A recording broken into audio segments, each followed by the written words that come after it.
Welcome to the podcast. So, in this chapter, we are going to see about save money.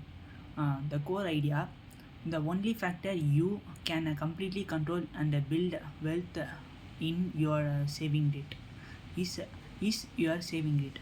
You cannot fully control your salary, stock market returns, the economy, or inflation, but you can control how much you spend and how much you save. So, lesson 1, saving matters more than investing the returns. Many people obsessed with earning 12% instead of 10% in investment. The author says something much simpler often matters more. Save more. If you save a large percentage of your income consistently, you can become wealthy even with the average investment return. So, for example, a person A saves 2,000 per month, gets 15% investment return. Person B saves 15,000 per month and get a 10% investment in return. So, over time, person B usually build more wealth because saving beats chasing slightly higher returns. So the key takeaway is focus first on increasing your saving rate, then worry about the maximizing return. Lesson 2, control what you can control. The book compares the money to 1970s oil crisis. So country couldn't control how much oil existed, so this could control how efficiently they can use it. Likewise, you cannot control how money marketing returns, you can control how efficiently you can use your money. So that's the lesson. For example, you cannot force your salary to be double next year, but you can avoid unnecessary purchases, cook at home, invest regularly, and they are completely under your control. Key takeaway is winning with money means mastering the variables you control. So that's the key takeaway. Lesson 3, wealth depend on what you need. One of the most powerful idea in this chapter is the value of the wealth relative to what you need. If two people each have 1 crore, the one need 2 lakhs per year to live happily. Another need 15 lakhs per year. So who is actually wealthier? The first person, because their money gives them much more freedom. Real life example, a person who living simply may retire early than someone earns twice as much as but spending everything. Key takeaway is the less you need, the richer you become. Lesson 4, raising your humility, not just your income. Most lifestyle inflation overcomes from ego. People spend more to impress others, match friends, show success, and the author says one of the best way to save more isn't earning more, it is becoming more humble.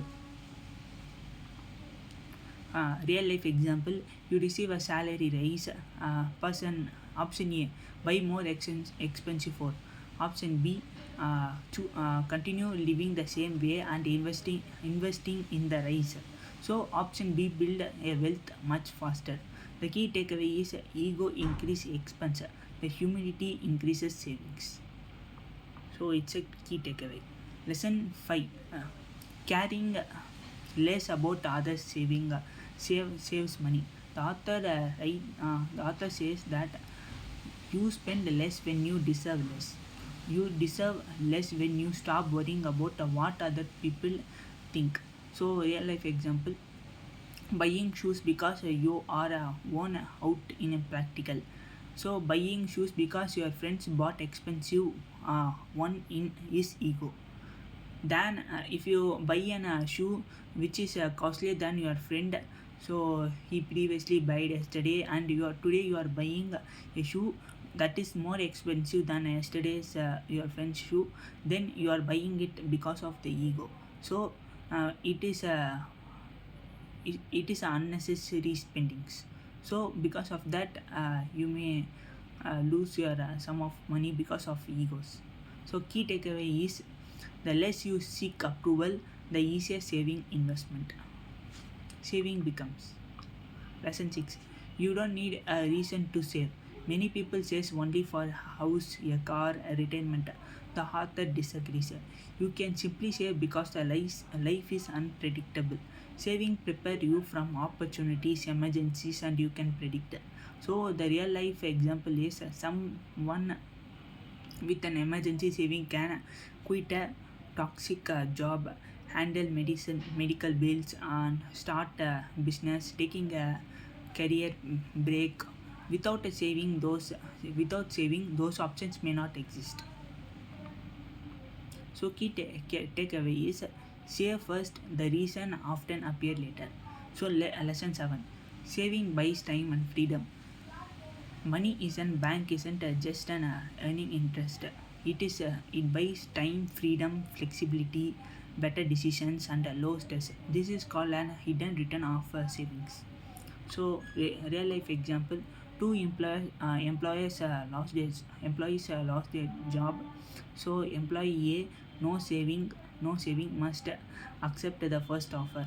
Though employee B has an 1 year of savings and can wait for the better opportunity. So saving creates a choice. So the key takeaways: the great returns of saving is freedom. So lesson 8. Flexibility is a superpower. Today world changes rapidly. Skill become outdated. Industries changes. People with saving can learn new skills, switch careers, wait for the better investment, adapt without panic. So the life example: a programmer with a saving can spend 6 months of learning AI. Someone living paycheck to paycheck have to keep a worry without time to improve. So the key takeaway is more give flexibility, and flexibility create opportunities.